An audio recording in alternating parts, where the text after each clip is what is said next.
Hey everyone, welcome back to my channel, Own Your Own Freedom. If you don't know my content, go ahead and subscribe down below while hitting the notification bell so you don't miss any of my new updates coming down the pike, because not only are there new videos, but a whole lot more is coming.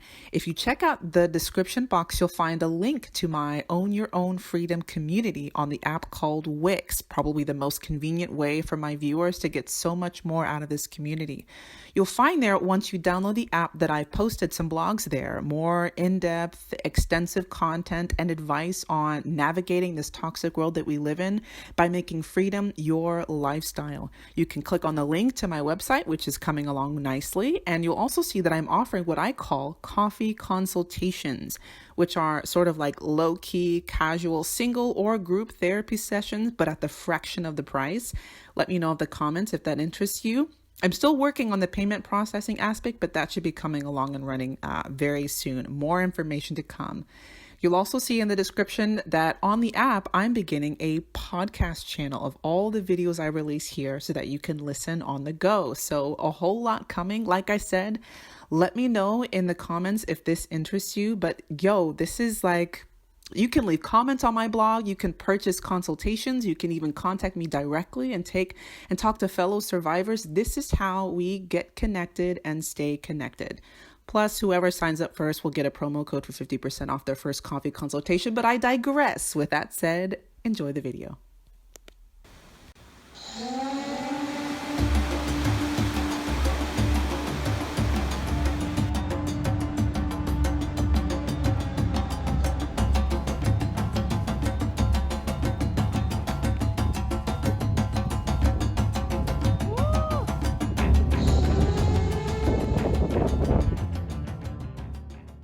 One of the most difficult parts of my healing process, as I've been realizing lately, is accepting the fact that I was, in fact, abused.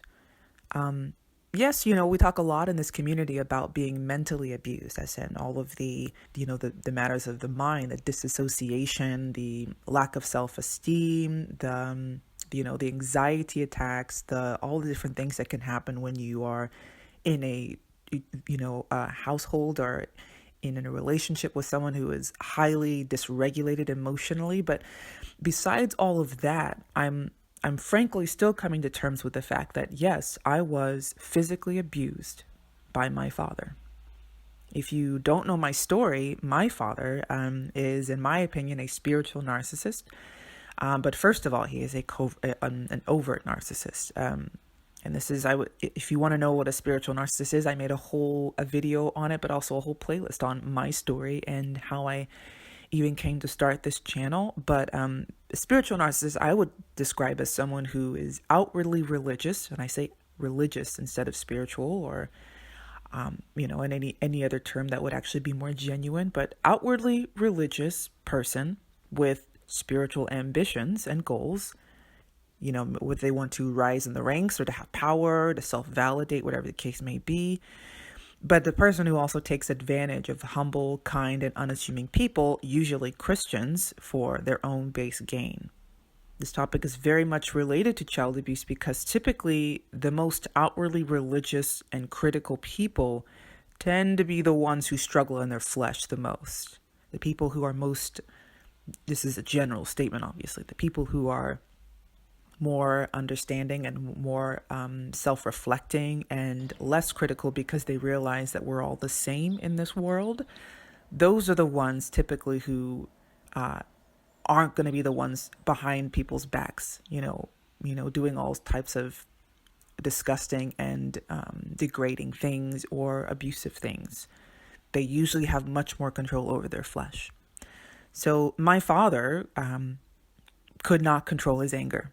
And I would say refused to control his anger, because I don't want to give him an out by saying, oh, he just couldn't control it. He was a victim of his own anger. No, he chose not to control his anger. No matter how much Bible he claimed to have read, he could not control his anger. And he physically abused his children, which included me. Anger is one of the main narcissistic traits, as we all know, especially on the overt side of the spectrum. And it finds its roots in, deep insecurity or, and or their own childhood trauma, low self-esteem.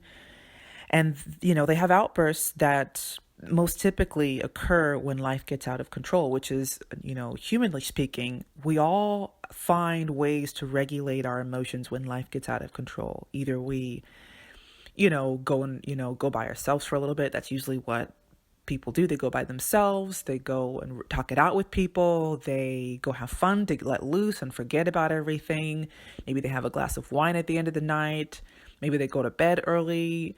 Whatever the case may be, they figure out ways healthily. A healthy human being figures out ways to regulate their emotions when things get out of control in their life.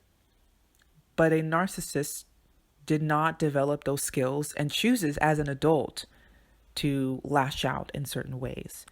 So when their life gets out of control, they find things or people to take it out on. So when they have no one to help regulate their emotions, or, say reality fails to meet up with their grandiose expectations, then begins the reign of terror, as I would like to say, which, includes the slamming of doors, the yelling, the starting arguments, reckless driving, which was my dad's thing, drinking, which was also my dad's thing, drinking excessively, etc.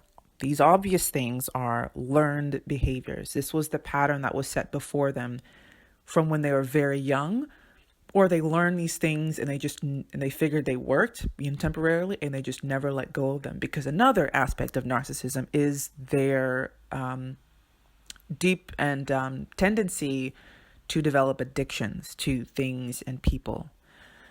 But they also learned abuse. They learned to abuse the helpless and the defensive.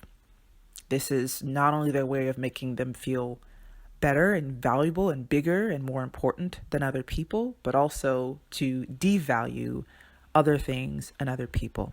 This again is their attempt to change reality and to regulate their violent emotions. So growing up, I have 3 siblings, and all 4 of us kids, just to tell a story, we got out of school around the same time, which also happens to be around the time that my dad got home from work. So because he hated traffic and he always felt like he was more important and better than his coworkers, so he, say the day ends at 6:30, he would leave at 3 to avoid traffic, because we lived about 30 minutes from the city. So he would leave at about 3:00, fight through traffic, a little bit of traffic, not as much as it would be at 6:00. And he would just leave work early and get home at by 3:30, 3:45. Never mind that there were other people that needed him. Never mind there were things to be done. He did this for a while. That's, it's really sick, but that was one of the ways that I knew that there was something wrong with this person, because it didn't matter to him that he was hired to fulfill a job. It was just, well, I don't feel like, dealing with traffic today. So he would do that for years. I think he still does that, but I don't know. So basically, because he hated traffic, he would leave around 3:00 and get there around 3:30, 3:45, which is around the time we got home from school. If my dad had a bad day, we happened to be, the 4 of us, the first people he saw that could absorb his anger without repercussion. So on the road, if he wants to drive recklessly and cuss people out, there are repercussions for that. You could get pulled over, or you could get shot because you talked to the wrong person, you gave the wrong person the finger, because that's one of his ways of showing his, his dominance and his, machismo. He would just curse people out on the road, give them the middle finger, and all of that wonderful stuff. But we were the first people he saw when he got home. My mom was not there. She got home at a regular hour, 6:30, 7:00. He found any excuse to punish us while my mom was at work. Those hours between 4:00 and 6:30 were pretty much hell for us. One time he saw us playing outside in the street, and we were forbidden to play outside in the street, even though we were old enough to know, how to dodge cars. But if he saw us playing outside on the street, this time he drove up and he beat all of us one by one. And I don't mean like spanking, hey, you get a spank on the butt because it's such a small thing. Like, we told you not to play outside in the street. Don't do that. Whack on the butt. Like, that's different than what we got. We got the beating with a large belt. Thick, large belt. Man belt. But we all got beat one by one. I was the last one because I'm the youngest. And this time that I remember, I had screamed so loud while I was being beaten. And because he would always take us into his bedroom to close the door in order to discipline us. But I was screaming so loud that one of my sisters had picked up the phone to call the police, but she didn't want to get in trouble. So she didn't call. This was far beyond punishment for my quote unquote crime. This was a form of stress relief. Now, I mentioned this, and I'm making this video because I'd had a conversation with one of my friends who is a mother of a 3-year-old. And we were talking the other day about discipline. And she was saying how recently she'd had to sort of start disciplining him. And obviously not in a severe way because she's a normal person. And she doesn't like having to do this, but she started to smack his hand or to smack him one time on the bottom if he wouldn't listen to her, if he would do something that might hurt him. And she was literally crying to me, telling me how much it hurt her to have to do that to him. And as she was speaking to me, I was just like, wow, I've never realized that. I've never seen something like that. That totally changes my concept of discipline of a child. Because all that I knew is that my dad enjoyed having that stress relief for us kids, through us kids. And here she was crying about a 3-year-old. And I was older than 3. This situation that I'm telling you about, I was older than 3. I think maybe I was about like 8. I was older. Like, I was old enough to, like, if he were to just have told me, don't do that, I don't want to see you outside in the street again, I would have said, yes, sir, and moved on. But he didn't do that.